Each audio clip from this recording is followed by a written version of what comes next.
Irmãs queridas, irmãos queridos, eu vos saúdo em nome de nosso Senhor Jesus. Que bom que estamos todos aqui reunidos, ligados por um hífen de luz do amor de Jesus nesta manhã de segunda-feira.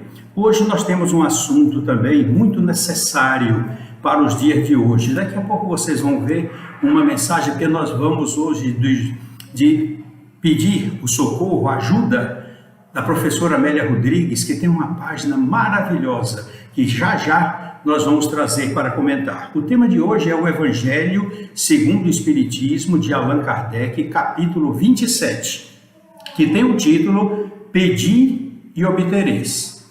E temos também a veneranda benfeitora Joana de Ângeles no livro Jesus e o Evangelho, à luz da psicologia profunda, com o capítulo Pedir e Conseguir, a partir da página 219. Portanto, nós vamos começar com o Evangelho segundo o Espiritismo, capítulo número 27, item 1.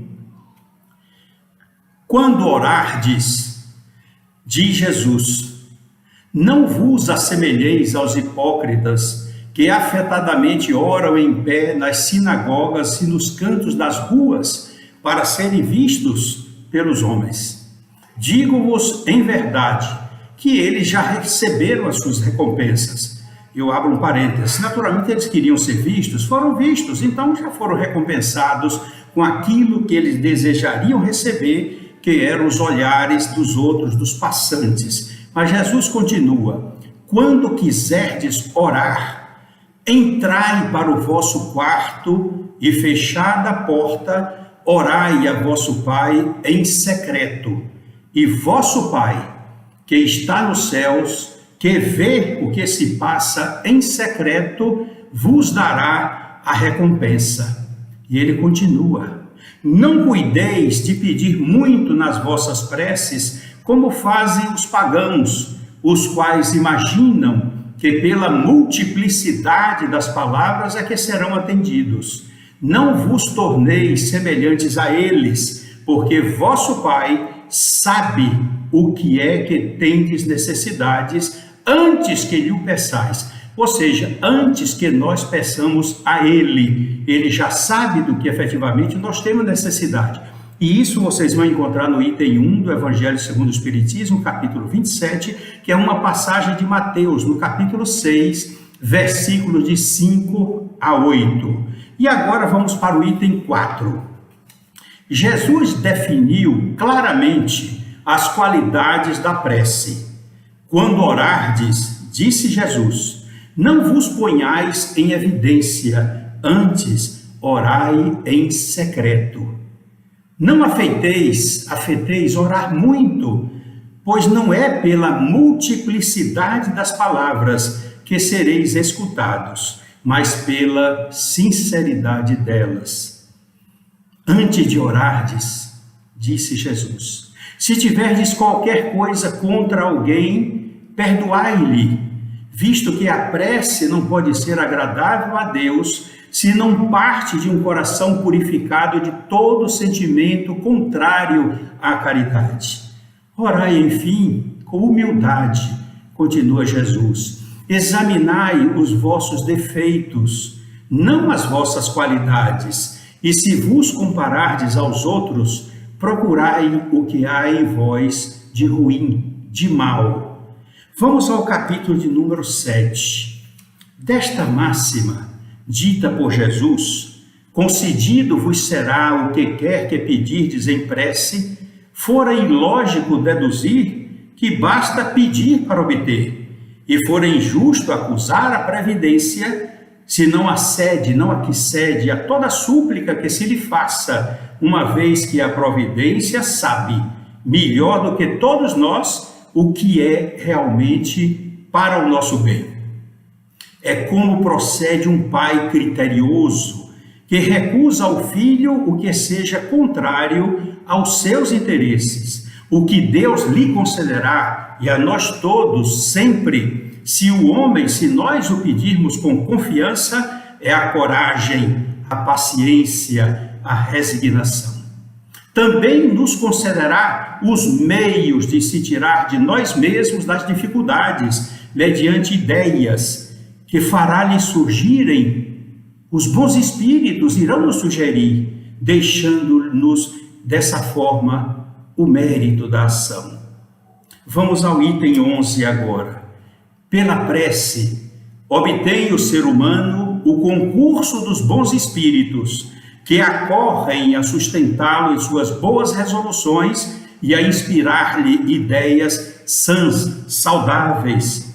O homem adquire, desse modo, a força moral necessária a vencer as dificuldades e a voltar ao caminho reto, se desse caminho ele se afastou.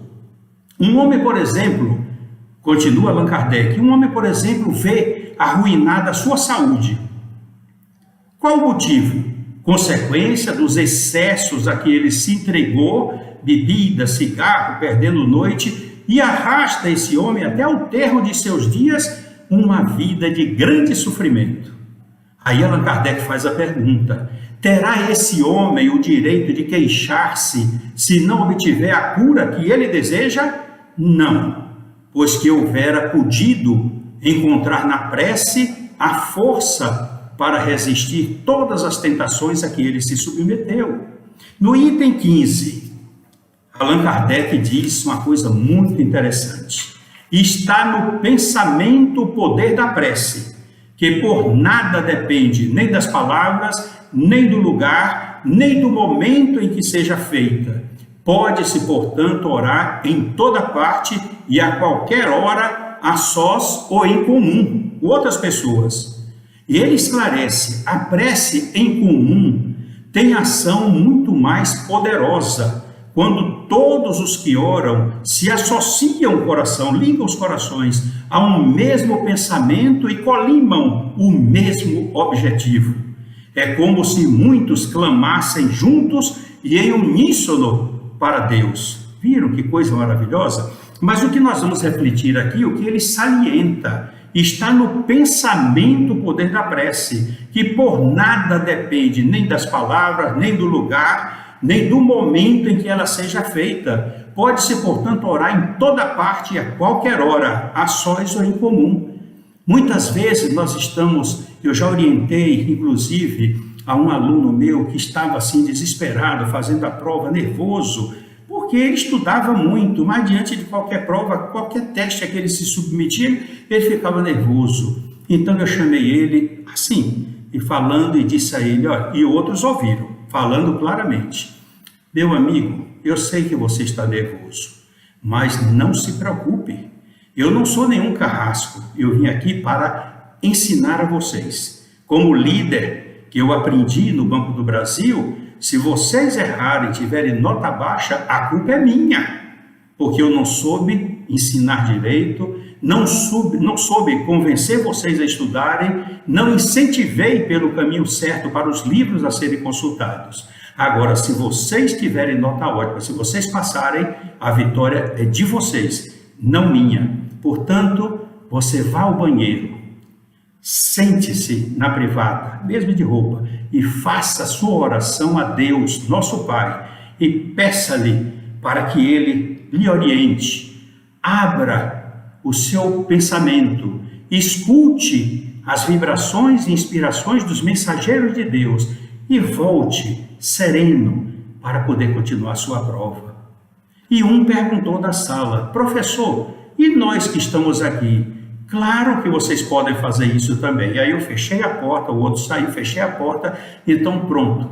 Eu vou aqui me sentar também, fechar meus olhos e cada um faz a sua prece, conforme a sua religião, conforme o seu modo, mas abra o seu coração a Deus, abra a sua emoção para que essas vibrações alcancem o Pai de misericórdia e vocês vão entender o resultado. Mas foi um momento assim grandioso, houve assim um clima de paz, de harmonia, e aí terminados 5 minutos eu digo: agora vocês recomecem. Foi quando o outro entrou na sala, e aí foi brilhante, porque todos tiveram acima de 8, e um deles disse assim: professor, mas que bom, na próxima prova que tiver, o Senhor faça isso conosco para que nós possamos orar. Eu digo, claro que eu poderei fazer, mas se vocês fizerem em sua casa, no seu quarto, fechada a porta, como Jesus disse, você já vem pelo caminho já envolvido nessa luz que emana do coração de Deus.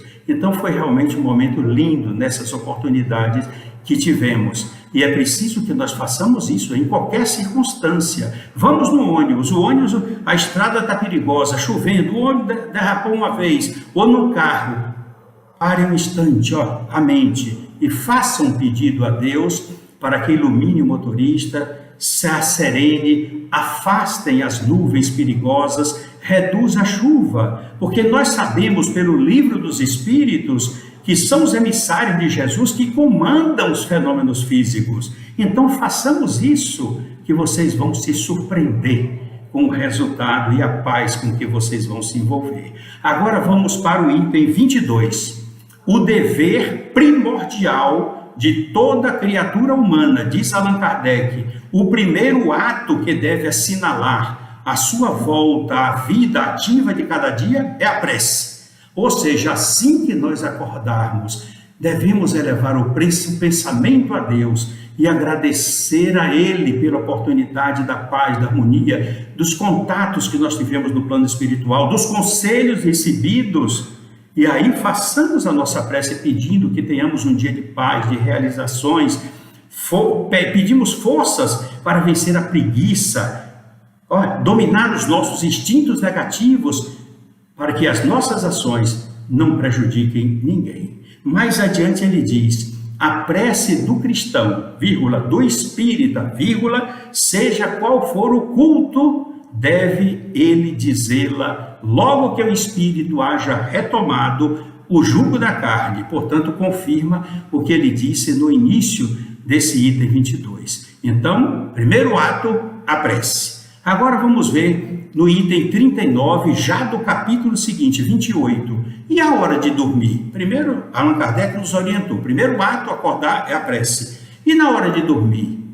A hora de dormir é um momento em que nossas almas vão passar por um desdobramento para os planos espiritual. E nós devemos o quê? Pedir auxílio para estarmos em contato com espíritos amigos, que possamos visitar o Hospital Esperança, a colônia Nosso Lar, outra colônia, aprender com os habitantes de lá, receber conselhos dos bons espíritos, para que quando nós acordarmos pela manhã, estejamos sentindo o reflexo dessa companhia tão amorosa e boa. E Allan Kardec nos ensina uma prece, no item 39 do capítulo 28. Minha alma vai estar por alguns instantes com outros espíritos. Venham os bons ajudar-me com seus conselhos. Faze, meu anjo guardião, que ao despertar eu conserve durável e salutar impressão desse convívio tão bom com vocês. Que assim seja. Viram? Como é tão simples nós pedirmos o auxílio, desejar a companhia e conselhos, isso que é importante. Agora no capítulo 27, vamos voltar no item 22, vai responder uma pergunta que talvez vocês estejam fazendo. Ari, mas você falou da prece da manhã, você falou da prece da noite, e durante o dia, o item 22 vai esclarecer do capítulo 27. E aqui quando Allan Kardec diz, a prece do dia é o cumprimento dos vossos deveres sem exceção de nenhum, qualquer que seja a natureza desses deveres. Não é um ato de amor a Deus assistirdes os vossos irmãos numa necessidade moral ou física? Isso é uma prece. Não é ato de reconhecimento o elevardes a Deus o vosso pensamento quando uma felicidade vos advém? É uma prece. Fazer uma prece quando evitais um acidente ou quando dizeis, perdoai-me, meu Deus, pois eu pequei. Quando você estiver em pecado por orgulho, egoísmo ou por falta de caridade. E aí vocês continuam, perdoai-me, meu Deus, porque eu pequei. Dai-me forças, misericórdia, para eu não falir de novo. E dai-me, Senhor, coragem para a reparação da minha falta. Eu desejo reparar com aquele que eu fui grosso, que eu prejudiquei. E vamos então agora para a página 220. Essa aqui é a página que eu li bastante já há muito tempo. A página 220 do livro Jesus e o Evangelho à Luz da Psicologia Profunda. Jesus entendia os conflitos de todos aqueles que o buscavam. Por quê? Porque ele conhecia as existências anteriores de cada um e sabia que a raiz desses conflitos estava no passado. A semeadura foi feita lá e agora os conflitos apareciam como retorno trazido pela lei de causa e efeito. Por isso que a veneranda benfeitora Joana de Ângeles ressalta: Jesus entendia os conflitos de todos aqueles que o buscavam, apresentando sofrimentos que mascaravam a realidade profunda, sem que se dessem conta das necessidades legítimas em razão das aparentes dificuldades em que eles enfrentavam. Por isso, Jesus não cessava de recomendar que se operasse nos enfermos, nos doentes, desejosos de saúde, a renovação interior, a mudança de conduta mental, a mudança de conduta moral, porque nem sempre as criaturas que acompanhavam Jesus soubessem como manter a vinculação com as fontes da vida, fontes com letra maiúscula, vida com letra maiúscula. Jesus sugeriu a oração, que se constitui numa ponte vibratória de fácil construção por todo aquele que deseje realmente a vitória sobre os seus sofrimentos. A oração, continua a veneranda benfeitora Joana de Ângeles, na página 220, a oração é a emanação do pensamento bem direcionado e rico de conteúdos vibratórios que se expande até sincronizar com as ondas equivalentes do plano espiritual, assim estabelecendo o intercâmbio entre a criatura e o Criador. Não apenas dilui as energias deletérias, como renova as forças morais do ser, saturando-o com vibrações superiores e de qualidade poderosa que alteram as paisagens mentais, emocionais e as paisagens orgânicas. Na página 121 ela continua: certamente não modifica as leis estabelecidas, no entanto contribui com vigor e inspiração para que as leis sejam por nós entendidas e aceitas em clima superior de alegria e de coragem. Todo e qualquer pedido feito através da prece é conseguido, diz a veneranda benfeitora Joana de Ângeles, porque o ato de orar já constitui uma expressão de humildade perante a vida e um despertar de consciência para a compreensão dos objetivos a que nos devemos entregar. Na página 221 ainda ela continua: sustentando-se na oração, o ser humano melhor direcionamento encontra para os seus passos, mais segurança adquire para vencer os obstáculos, mais resistências consegue para superar-se, equipando-se de alegria e de vigor para nunca desanimar. Jesus próprio, olha como ela observa isso interessante, Jesus próprio buscava a oração como recurso eficaz para estar vinculado ao Pai, mantendo o intercâmbio pela inspiração e coragem de que sempre esteja revestido durante o ministério a que se entregou, inclusive doando a própria vida. Desse modo, Jesus ensinou que a oração tudo pode, pelo que realiza no interior do ser, alterando a sua capacidade de entender a vida e os acontecimentos diários. Que maravilha, meus queridos irmãos! Que orientação maravilhosa! É uma orientação de verdadeira mãe. Agora, como eu prometi a vocês, vamos aqui, olha, a professora Amélia Rodrigues, no livro Trigo de Deus, no capítulo 17, quando Jesus estava reunido com os apóstolos, um deles perguntou: Senhor, por que orais tanto? Olha que preocupação, Jesus orava com frequência. Então ele perguntou: Jesus, Senhor, por que orais tanto? Sempre quando terminadas as tarefas, por que buscais o silêncio e penetrais na oração? Viram como eles observavam Jesus? A questão é que alguém poderia perguntar, e por que eles não oravam também? Aproveitavam aqueles momentos para orar. Mas já já vocês vão entender que beleza, como isso termina o que a professora Amélia conseguiu captar pelos arquivos espirituais. Jesus respondeu: a alma tem necessidade da oração em maior dosagem do que o corpo tem de pão. Viram vocês que coisa maravilhosa e necessária nós sabermos isso? A alma tem maior necessidade da oração em muito maior dosagem do que o corpo de pão. Orar é buscar Deus, penetrando nas suas mercês, quer dizer, nas suas misericórdias, nas suas dádivas, e aurindo, observando resistência nos seus recursos divinos. E ele continua para explicar aquele apóstolo. O silêncio propicia a busca, a solidão renova as energias e a comunhão com a fonte geradora da vida, que é Deus, faculta o prosseguimento dos compromissos abraçados. Cada um tem seus compromissos abraçados no passado. E ele continua: o homem que ora eleva-se no rumo da grande luz, grande com letra maiúscula, luz com letra minúscula, porque simboliza Deus.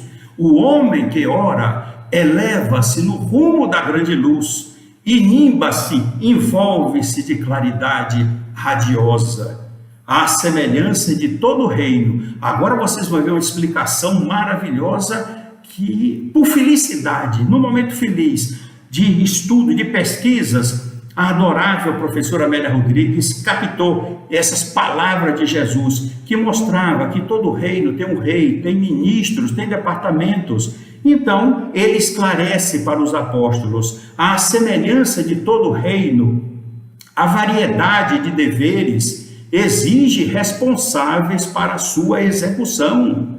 E um dos ministérios mais importantes é o ministério da oração. Ele explica, e ele fala, acentuando: o ministério da oração é um dos mais delicados setores, exigindo hábeis servidores que se encarregam de registrar solicitações em preces, selecioná-las e cuidar do seu atendimento conforme a procedência de cada emissão de onda mental. Conforme a procedência de cada onda mental, qualidade e vigor. Em razão disso, a oração deve ser uma vibração sincera, carregada de emoção, ao invés de expressivo palavreado sem a participação dos sentimentos honestos de elevação. Viram que esclarecimento espetacular que ela nos passou?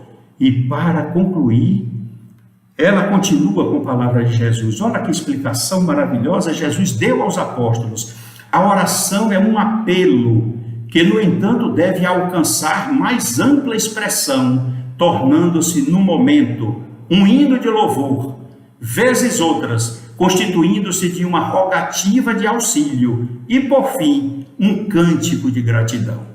Quantas vezes nós pedimos a Deus, aos espíritos amigos, a Jesus, e somos atendidos e esquecemos de elevar o pensamento para Ele, para aquele que nós solicitamos, e demonstrar através de uma prece a nossa gratidão. Isso é uma falta que nos faz. Eu me lembro nesse momento daquela vez que Jesus curou 10 leprosos. Cura-nos, Senhor, todos eles. E eles sabiam, Jesus manteve a distância e disse, e considerou a cura em todos.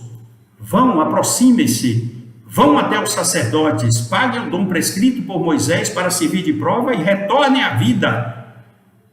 E 9 foram, e só um veio. Ajoelhou-se, olhou para o céu e agradeceu, demonstrando a gratidão. E Jesus, para dar uma lição aos apóstolos, perguntou. Não era porque ele queria agradecimento para ele. Aquele que ficou curado, que voltou, agradeceu a Deus. Jesus perguntou: e onde estão os outros 9? Não foram 10 os curados? Era uma lição para dar aos apóstolos e para nós, porque está registrado no seu Evangelho, para cada graça, misericórdia recebida, nós devemos demonstrar a nossa gratidão para Deus e para Jesus. E ela conclui dizendo: examinados o mérito e as necessidades daquele que ora, são-lhe encaminhadas as respostas compatíveis com a sua realidade, tendo-se em vista sempre o seu progresso e crescimento diante da vida. Tudo isso é observado. Quando ele terminou de falar, o próprio apóstolo que lhe fez a pergunta disse: Senhor, então ensina-nos a orar. Que simplicidade, que ternura, que humildade. E foi assim, meus queridos irmãos, que Jesus começou a iniciar aquela lição maravilhosa, aquela oração que ficou perpetuada em todos os cantos do mundo cristão, o Pai Nosso. Mas é um assunto para a próxima segunda-feira. Eu desejo a todos vocês um início de semana de muita paz, de muita luz, que envolva os seus corações, envolva os seus lares, envolva seu ambiente de trabalho, o colégio onde você estuda, ou enfim, todos os lugares onde você possa estar. Traga sempre Jesus no coração. Receba o meu abraço paternal e afetuoso, com votos de muita paz, rogando ao querido Mestre de Nazaré que nos abençoe e nos ampare sempre. Fiquem com ele no coração, que assim seja.